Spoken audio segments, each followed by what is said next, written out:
आज ऑफिसवरून अर्धी सुट्टी घेऊन मी दुपारीच रखरखत्या उन्हामध्ये घरी आलो. मी पाहिले तर घराचा दरवाजा बंद होता. मी अनेकदा डोअरबेल वाजवली पण कोणीही दरवाजा उघडला नाही. त्यामुळे मला भयंकर राग आला. तेवढ्यात माझ्या आईने दरवाजा उघडला आणि मी आत आलो आणि म्हणालो, हे काय आहे? एवढा वेळ लागतो का दरवाजा उघडायला? आणि रुपाली कुठे गेली आहे? आईने मला पाण्याचा ग्लास दिला आणि म्हणाली, हे बघ आकाश, मी म्हातारी झाली आहे. मला तुमच्यासारखे भरभर चालता येत नाही. त्यामुळे दरवाजा उघडायला उशीर झाला. आणि तुझ्या बायकोचे म्हणशील तर ती पसरली असेल खोलीत. घरातील सर्व काम मी केले आहे. घर झाडून घेतले, पुसून घेतले, त्यानंतर ढीगभर भांडी घासली. अरे आता ह्या म्हाताऱ्या जीवामध्ये एवढा दम तर नाही ना की मी सर्व कामे करू शकेन. तरी तुला सांगत होते, ही बया आपल्या घरासाठी योग्य नाही. माझा भाऊ मागे लागला होता माझी मुलगी कर म्हणून, पण तू तेव्हा माझे काही ऐकले नाहीस. आता त्याचे परिणाम मला भोगावे लागत आहेत. अरे खोलीत जाऊन बघ तुझी बायको नक्की काय करतीये ते. आईचे बोलणे ऐकून जेव्हा मी माझ्या खोलीमध्ये गेलो तेव्हा मी पाहिले तर माझी बायको आरामात बेडवर झोपली होती. तिला असे आरामात झोपलेले पाहून मला खूप राग आला. तिच्या बाजूलाच माझी 1 वर्षाची मुलगी श्वेता झोपली होती. तिला पाहून असे वाटले की मी दिवसभर ऑफिसमध्ये काम करतो, बॉसचे बोलणे ऐकून घेतो आणि त्यानंतर 2 स्टॉप बदलून बसमध्ये धक्के खात घरी येतो आणि इकडे घरी रुपाली आरामात झोपली आहे. मी तिला रागाने मोठ्याने आवाज दिला तेव्हा ती झोपेतून उठली आणि तिच्या बाजूला झोपलेली माझी मुलगी ती सुद्धा बहुतेक तिची आई तिच्या जवळून उठल्यामुळे जागी झाली आणि तिने रडायला सुरुवात केली. रुपाली पटकन उठली आणि तिने श्वेताला फिडर धुवून त्यामध्ये दूध घालून दिले. तेव्हा श्वेता गप्प बसली. ती काही वेळ श्वेताजवळ बसली आणि मी फ्रेश होण्यासाठी बाथरूममध्ये गेलो. आई बाहेर उभी होती. ती मला म्हणाली, पाहिलेस का तू? आज तुझ्या डोळ्यांनी पाहिले आहेस ना की तू गेल्यानंतर तुझी बायको आराम करत असते आणि घरातील कामे मला करावी लागतात. मला आठवले की रात्री श्वेताला झोपवताना बराच वेळ झाला होता, पण तरीसुद्धा श्वेता काही झोपत नव्हती आणि रुपाली श्वेताला घेऊन दुसऱ्या खोलीमध्ये निघून गेली. पण तरीसुद्धा बराच वेळ श्वेता रडण्याचा आवाज मला येत होता. तिच्या रडण्यामुळे मीही रात्री झोपू शकलो नव्हतो. बऱ्याच वेळानंतर मला केव्हा डोळा लागला ते समजले नाही, पण झोप कमी झाल्यामुळे माझा माथा ठणकत होता. पण बहुतेक रुपाली मात्र बराच वेळ जागी होती, त्यामुळे तिला दुपारी झोप लागली असेल असे मला वाटले. असो, त्यानंतर मी माझ्या खोलीकडे जातच होतो की तेव्हा आईने मला पाठीमागून आवाज दिला. ती म्हणाली, अरे तुझ्या बायकोला सांग की नवऱ्याला कामावरून आल्यावर चहा पाणी विचारायची पद्धत तुमच्यात आहे की नाही. देवा, काय रे हे, साध्या साध्या गोष्टीसुद्धा या रुपालीला शिकवाव्या लागतात. जेव्हा पाहावे तेव्हा बेडवर पसरलेली असते. आता मुलगी झाली तर मुलीचा बहाणा बनवून तिच्यासोबत ही सुद्धा आराम करत असते. आता आम्हाला मुले झाली नाहीत का? हे ऐकून मला राग आला. मी जेव्हा खोलीमध्ये गेलो तेव्हा रुपाली पुन्हा झोपली होती. तेव्हा पुन्हा मी तिला रागात आवाज दिला आणि म्हणालो, तू घरामध्ये दिवसभर काय करत असतेस ग? बाळाचा बहाणा बनवून तिच्यासोबत तूही घरातील कामे सोडून बिनधास्त झोपतेस. लाज वाटत नाही का ग माझ्या म्हाताऱ्या आईला काम करताना पाहून? माझे बोलणे ऐकून रुपाली आश्चर्यचकित होऊन माझ्याकडे पाहू लागली. तिच्या डोळ्यातून पाणी आले. ती म्हणाली, अहो, रात्रभर मला झोप नव्हती. श्वेता सारखी रडत होती, त्यामुळे माझे जागरण होते. माझे डोके खूप दुखत होते, म्हणून जरा आराम करावा म्हणून मी मगाशी पडलेच होते की तेवढ्यात तुम्ही आलात. मी रागाने बायकोकडे पाहिले आणि खोलीबाहेर आलो आणि हॉलमध्ये सोफ्यावर बसलो तर आईच्या खोलीतून बोलण्याचा आवाज येत होता. त्यामुळे मी आईच्या खोलीमध्ये गेलो तर आज माझी मोठी बहीण सुद्धा तिच्या 2 मुलांसह आली होती. मला पाहून ती लगेच म्हणाली, तुला आपल्या आईची काही काळजी आहे की नाही? तू फक्त तुझ्या बायकोची काळजी घेत जा. मी तर जेव्हा इकडे येते तेव्हा तुझी बायको आरामात बसलेली असते किंवा झोपलेली तरी असते. आईच जर घरातील सगळी कामे करते तर मग ही महाराणी काय करते? बहिणीचे बोलणे ऐकून मी गप्प बसलो. काही वेळ आईच्या खोलीत बसल्यानंतर मी किचनमध्ये गेलो तर तिथे रुपाली स्वयंपाक करत होती. माझ्या आईला लिव्हरचा प्रॉब्लेम होता, त्यामुळे रुपाली आईसाठी पथ्याचे जेवण बनवायची, पण मला चमचमीत जेवायला आवडायचे, त्यामुळे ती माझ्यासाठी वेगळे आणि आईसाठी पथ्याचे जेवण वेगळे बनवायची. रुपालीने मला किचनमध्ये आलेले पाहिले, पण ती काहीही बोलली नाही. ती गुपचूप तिचे काम करत होती. आज रात्री पुन्हा श्वेता खूप रडत होती. तिला डोस दिल्यामुळे ती रडत होती. मी जेव्हा गाढ झोपलो होतो तेव्हा तिच्या रडण्याचा आवाज माझ्या कानावर आला. मी रागाने माझ्या बायकोकडे पाहिले आणि म्हणालो, तू तर दिवसभर झोपतेस, त्यामुळे तुझी झोप पूर्ण होते, पण माझे काय? माझी झोपमोड का करत आहेस? तिला घे आणि दुसऱ्या खोलीमध्ये निघून जा. रुपाली पटकन उठली आणि श्वेताला घेऊन दुसऱ्या खोलीत निघून गेली, पण झोपमोड झाल्यामुळे मला काही झोप येत नव्हती. दुसऱ्या दिवशी मी ऑफिसला निघून गेलो. तिथे गेल्यानंतर दिवसभर मी टेन्शनमध्ये होतो. एकतर माझी झोप पूर्ण झाली नव्हती. मी चहा मागवला. आज बॉसने सुद्धा जास्त काम देऊन ठेवले होते. चहासोबत एक पेनकिलर घेतली. सकाळी घरातून निघताना रुपालीने टिफिन दिला होता. चहा प्यायल्यानंतर 1 तासांनी मी लंच केले आणि मग ऑफिसचे शिल्लक राहिलेले काम करत बसलो. 3 वाजता ऑफिसची सुट्टी व्हायची, पण माझे काम अजूनही पूर्ण झाले नव्हते, कारण आज माझी तब्येत खराब झाली होती. मला खूप चिडचिडेपणा जाणवत होता. एकतर श्वेताने सुद्धा तंग केले होते आणि वरून बहिणीची 2 मुलेसुद्धा आली होती. त्यांचा गोंधळ वेगळाच होता. असो, 4 वाजेपर्यंत मी माझे काम पूर्ण केले आणि तोपर्यंत माझी बससुद्धा गेली होती. बराच वेळ दुसऱ्या बसची वाट पाहत उभा होतो. त्यानंतर माझी बस आली आणि मी काही वेळातच घरी आलो. तेव्हा रुपाली बेडरूममध्येच होती आणि श्वेता झोपली होती. मी रागाने रुपालीकडे पाहिले आणि म्हणालो, तू आता झोपेतून उठलीस का? ती म्हणाली, नाही.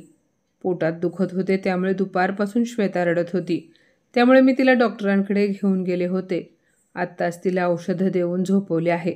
त्यानंतर रुपाली उठली आणि माझ्यासाठी पाणी घेऊन आली. मी तिला चहा बनवायला सांगितला. ती चहा बनवण्यासाठी किचनमध्ये गेली. तेव्हा आई खोलीत आली आणि माझ्याजवळ येऊन बसली. मी आईची विचारपूस केली. ती म्हणाली, आता काय सांगायचे तुला? अरे आकाश बाळा, तुझी बायको आता झोपेतून उठली आहे. दुपारी पोरीला घेऊन कुठे गेली होती कोणास ठाऊक. मी सांगितले, अगं आई, श्वेताच्या पोटात खूप दुखत होते, त्यामुळे ती डॉक्टरांकडे घेऊन गेली होती तिला. आई म्हणाली, मग मी तुझी शत्रू आहे का? मला का नाही बोलली ती? एकतर घरात काहीही काम करत नाही, तरीही मी तिला एका शब्दाने बोलत नाही. तेवढ्यात रुपाली माझ्यासाठी चहा घेऊन आली आणि तिने आमचे बोलणे ऐकले होते. ती आईला म्हणाली, काय म्हणालात सासूबाई? मी तुम्हाला न सांगता डॉक्टरांकडे गेले होते का? उलट मी तुम्हाला आपण दोघी श्वेताला डॉक्टरांकडे घेऊन जाऊ असे म्हणाले होते. तेव्हा तुम्ही म्हणाला होतात, जा बाई तुझी तू, माझे पाय खूप दुखत आहेत. मग आई प करत म्हणाली, हो तर, माझे पाय दुखतात हे मात्र काही मी खोटे सांगत नाही. रुपाली म्हणाली, म्हणजे याचा अर्थ ह्या आधी जे काही बोललात ते खोटे होते तर?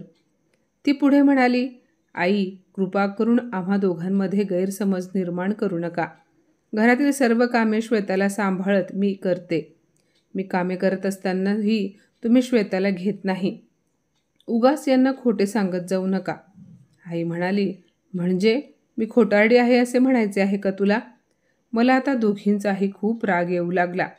एकतर मी ऑफिसवरून थकून आलो होतो आणि ह्या दोघींचे आरोप प्रत्यारोप चालूच होते.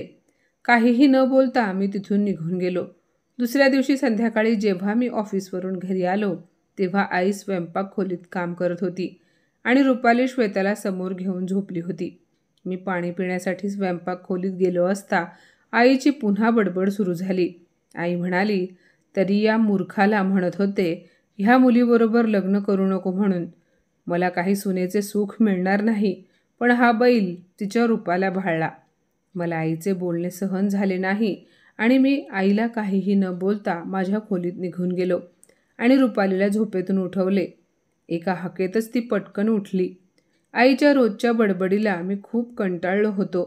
मी रुपालीला म्हणालो, हे बघ रुपाली, तू तुझ्या माहेरी निघून जा. इथे राहून तरी तू असे काय करतेस? अचानक माझे असे बोलणे ऐकून ती माझ्याकडे आश्चर्यचकित होऊन पाहू लागली आणि म्हणाली, आकाश, काय झाले? तुम्ही माझ्यावर का ओरडत आहात?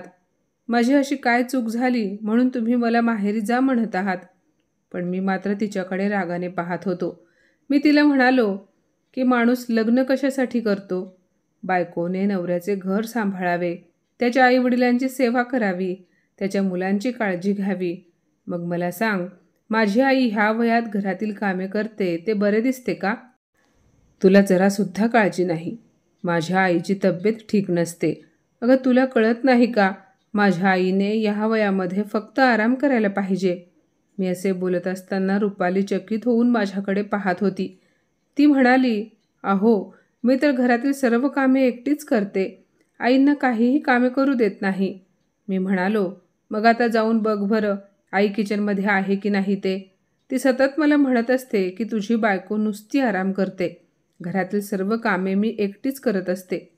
रुपाली म्हणाली, मला ठाऊक नाही त्या असे का बोलतात, पण मला ठाऊक आहे मी घरात किती काम करते.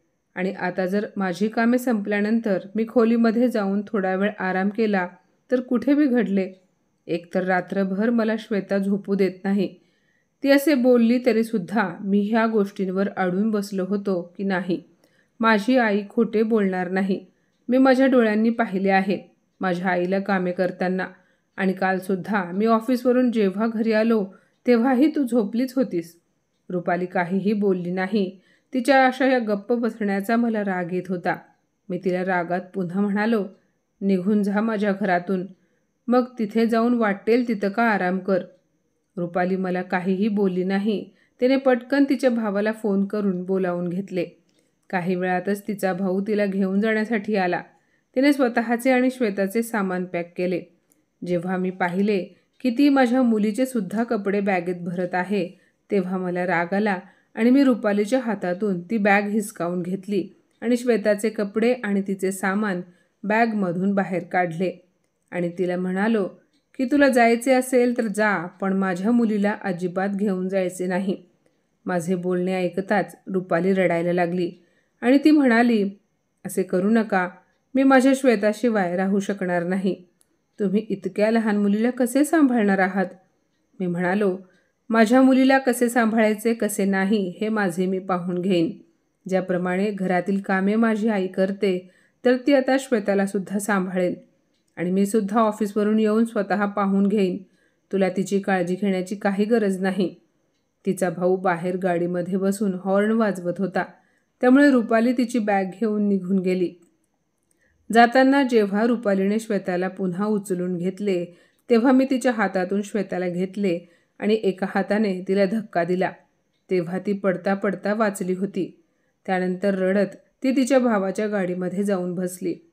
रुपालीला एकटी आल्याचे पाहून तिचा भाऊ गाडी बाहेर आला आणि त्याने रुपालीला विचारले, ताई, श्वेताला सोबत घेणार नाहीस का? तेव्हा रुपाली रडू लागली. तिचा भाऊ म्हणाला, थांब, मी भाऊजींकडून जाऊन तिला घेऊन येतो.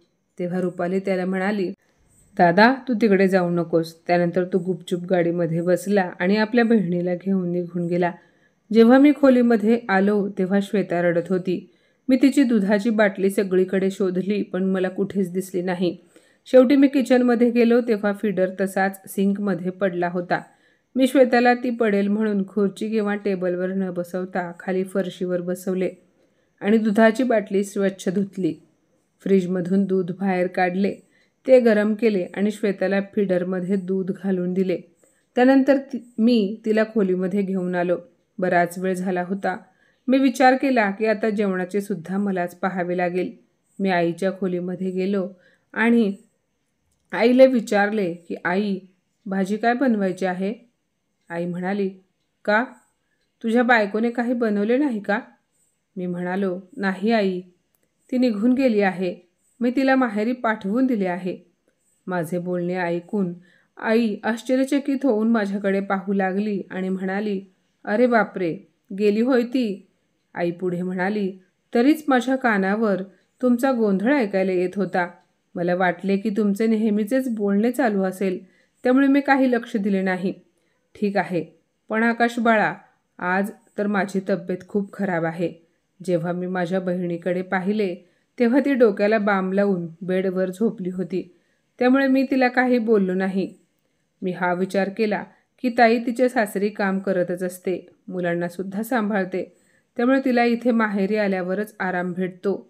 आई म्हणाली होती तिची तब्येत खराब आहे, त्यामुळे मला आईची काळजी वाटत होती.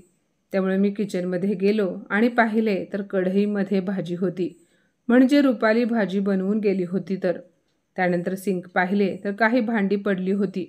मी विचार केला आईने पाहिले तर आईच ही भांडी घासेल, एकतर तिची तब्येत ठीक नाही, त्यामुळे मी स्वतःच भांडी घासली. थोडीशीच भांडी होती, त्यामुळे पटकन धुतली आणि फळीवर मांडली. तेवढ्यात मला श्वेताच्या रडण्याचा आवाज आला. मी धावत खोलीकडे गेलो आणि पाहिले तर दुधाची बाटली रिकामी झाल्यामुळे श्वेता रडत होती. मी तिला उचलून घेतले तेव्हा माझा हात ओला झाला. पाहिले तर श्वेताने शी केली होती. आता हे काम तर आई करणार नव्हती. मी पटकन श्वेताचा डायपर चेंज केला. डायपर चेंज करताना मला खूप किळस येत होती. असे वाटत होते की आता माझी उलटी होते की काय. ते सर्व स्वच्छ करून मी श्वेताचे कपडे बदलले आणि तिला पाळण्यामध्ये झोपवले. ती एकदम शांतपणे झोपली होती. त्यानंतर मी बेडवरची सर्व खेळणी उचलली. बेडशीट पाहिले तर ते सुद्धा घाण झाले होते. मी पटकन बेडशीट चेंज केले. बाथरूममध्ये श्वेताचे घाण झालेले कपडे, बेडशीट हे अजून धुवतच होतो की तेवढ्यात मला पुन्हा श्वेताचा रडण्याचा आवाज आला. मी धावत खोलीत गेलो आणि तिला उचलून आईकडे घेऊन गेलो आणि आईला सांगितले की आई काही वेळासाठी श्वेताकडे लक्ष देत. त्यानंतर पुन्हा बाथरूममध्ये जाऊन कपडे धुतले आणि ते गच्चीवर जाऊन वाळत घातले. काम करून थकल्यामुळे मी काही वेळ बसलो. त्यानंतर मनात म्हणालो की रुपाली तर भाजी बनवून गेली आहे, पण मला अजून चपात्यांचे पाहायचे होते. ताईची तर तब्येत खराब आहे आणि आईला मी काहीतरी मला बनवून दे हे बोलू शकत नव्हतो. मी फ्रीज उघडला आणि पाहिले तर फ्रीजमध्ये कणिक मळून ठेवलेलेही नव्हते. आता कणिक कसे मळायचे ते तर मला ठाऊक नव्हते. मनात विचार आला की जेवण बाहेरून ऑर्डर करावे का. मी पाहिले तर रुपालीने आईचे पथ्याचे जेवणसुद्धा बनवले होते. मला फक्त चपात्या ऑर्डर करायच्या होत्या. मी चपात्यांची ऑर्डर दिली आणि आईच्या खोलीमध्ये गेलो, कारण मला श्वेताच्या रडण्याचा आवाज येत होता. मी तिला उचलून घेतले आणि शांत करू लागलो, पण मला जाणवले की बहुतेक तिला पुन्हा भूक लागली आहे. मी किचनमध्ये गेलो आणि तिच्यासाठी सेरेलॅक बनवले. खरे तर मला सेरेलॅक कसे बनवतात हेही ठाऊक नव्हते, पण ते कसे बनवतात हे त्या डब्यावर लिहिले होते, त्यामुळे वाचून मी पटकन सेरेलॅक बनवले आणि श्वेताला भरवू लागलो. खाता खाता तिने तिचे कपडेही घाण केले होते. तिला खाऊ घातल्यानंतर मी तिचे कपडे चेंज केले आणि श्वेताला बेडवर बसवून तिच्या हातात खेळणी दिली. तेवढ्यात दारावरची बेल वाजली. चपातीचे पार्सल आले होते. त्या माणसाला पैसे दिले आणि पार्सल घेऊन मी किचनमध्ये गेलो आणि पाहिले तर भाजी थंड होती.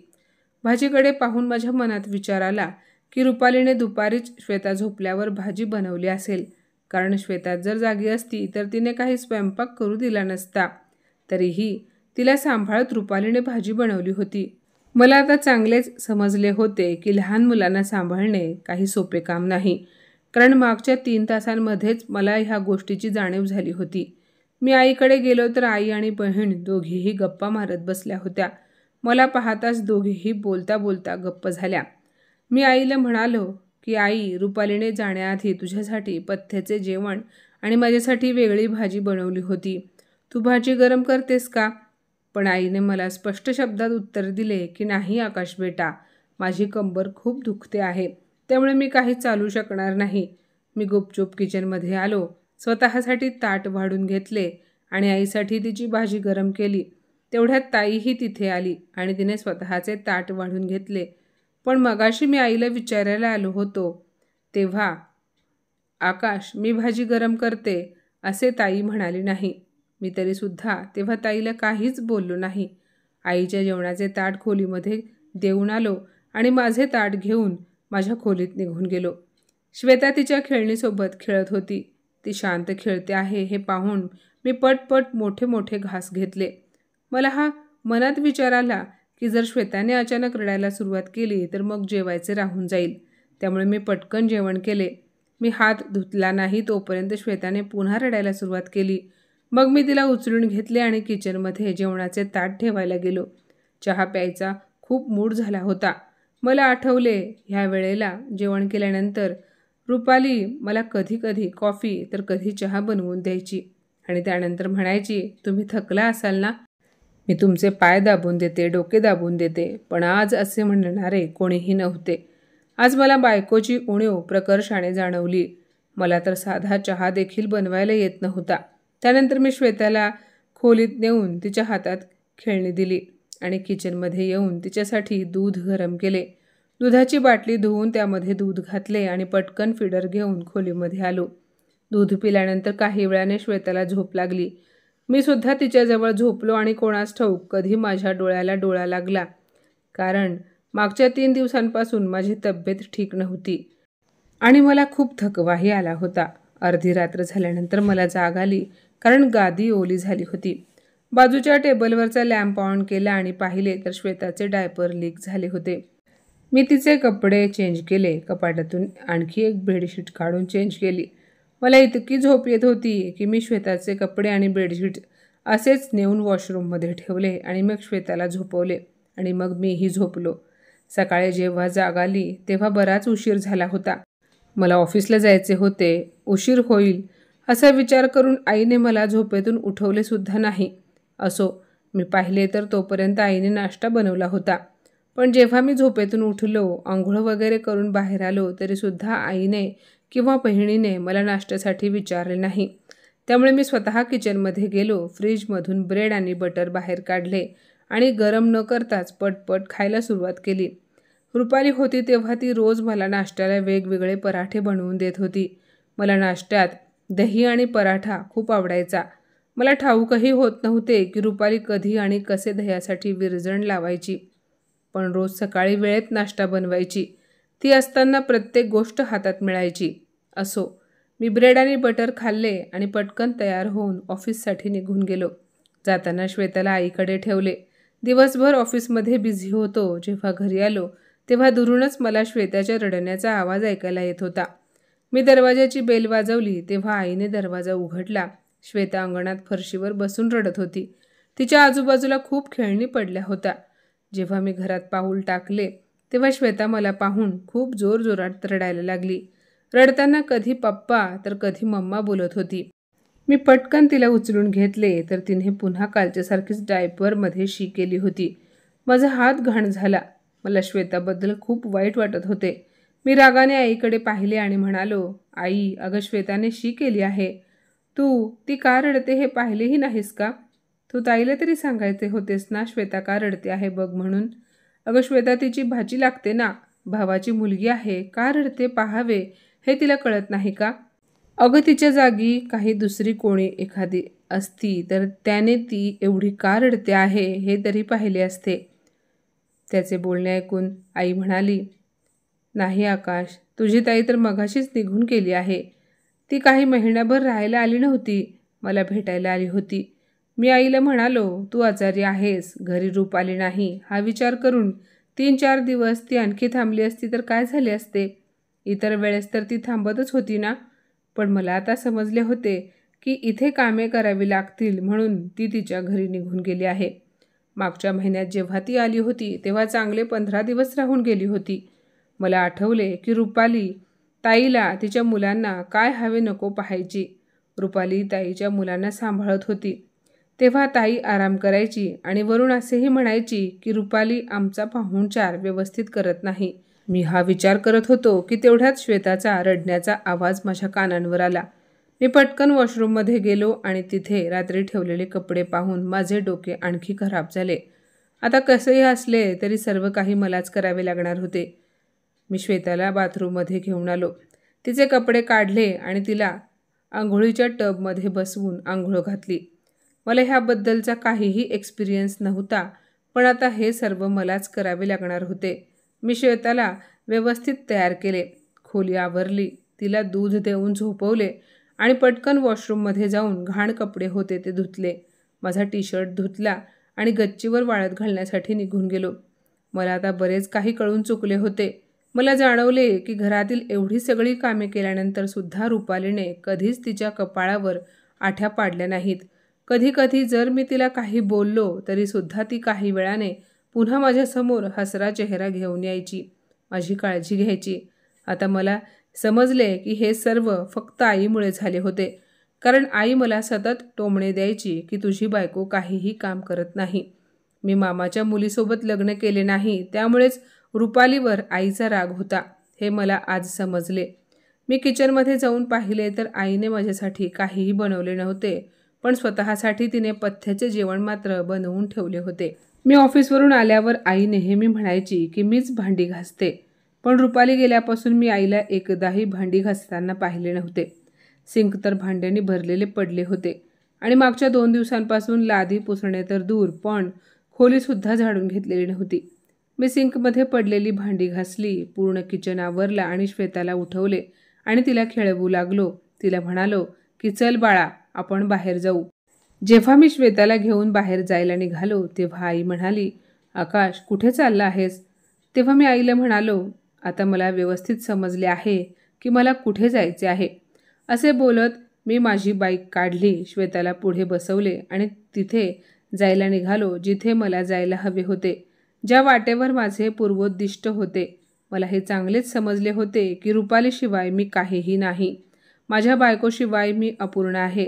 माझ्या घराला घरपण हे फक्त माझ्या बायकोमुळेच आहे. आता माझ्या लक्षात येत होते की सकाळी ऑफिससाठी कपाटातून कपडे काढणेसुद्धा माझ्यासाठी किती अवघड होत होते. ते तर बरे झाले की रुपालीने काही कपडे प्रेस करून कपाटामध्ये ठेवले होते. हा विचार करतच मी रुपालीच्या घराकडे पोहोचलो. तिथे गेल्यावर मी दारावरची बेल वाजवली तेव्हा दरवाजा रुपालीच्या वहिनीने उघडला. त्यांनी मला आत बोलावले आणि श्वेताला माझ्याकडून घेतले. मी वहिनीला रुपालीबद्दल विचारले. त्यांनी सांगितले की रुपाली आतल्या खोलीत बसली आहे. मी जेव्हा रुपालीकडे गेलो तेव्हा मी पाहिले की तिचे डोळे सुजले होते. बहुतेक ती खूप रडली होती. मी तिला आवाज दिला तेव्हा मला पाहून ती आश्चर्यचकित झाली आणि पटकन उठून उभी राहिली.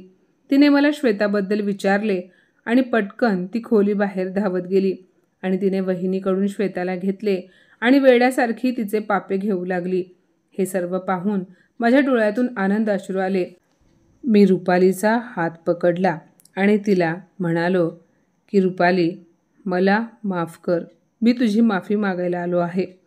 तुझ्याशिवाय माझे घरच काय, पण आयुष्यही अपूर्ण आहे. मी असे बोलताच तिने मला घट्ट मिठी मारली. रुपाली आनंदाने माझ्यासोबत घरी परत आली. घरी आल्यानंतर आईने विचारले, हिला आणायला गेला होतास होय? मी फक्त हो म्हणालो. काही दिवसांनी आईने पुन्हा बोलायला सुरुवात केली की घरातील कामे मलाच करावी लागतात. तुझी बायको काहीही करत नाही. पण मी आईला उलटून काहीही बोललो नाही, कारण मला तिलाही दुखवायचे नव्हते. मी उलट रुपालीलाच सांगितले की तू आईच्या बोलण्याचा राग मानून घेऊ नकोस. ती मला म्हणाली, आई आहे ती, आणि आईच्या बोलण्याचा राग मुलीला कधी येतो का? असे बोलताच माझ्या मनात रुपालीचे असलेले स्थान कैक पटीने वाढले. पण खरंच फक्त त्या 2 दिवसात मला याची जाणीव झाली की बायकोशिवाय सर्व काही अपूर्ण आहे. नवरा, मुले आणि घरही. तुम्हाला काय वाटते? तर माझ्या मित्रमैत्रिणींनो, आजची ही कथा तुम्हाला कशी वाटली कमेंटमध्ये नक्की सांगा. आणि अशाच नवनवीन कथा ऐकण्यासाठी प्रज्ञा मराठी स्टोरीजला नक्की सबस्क्राईब करा. धन्यवाद.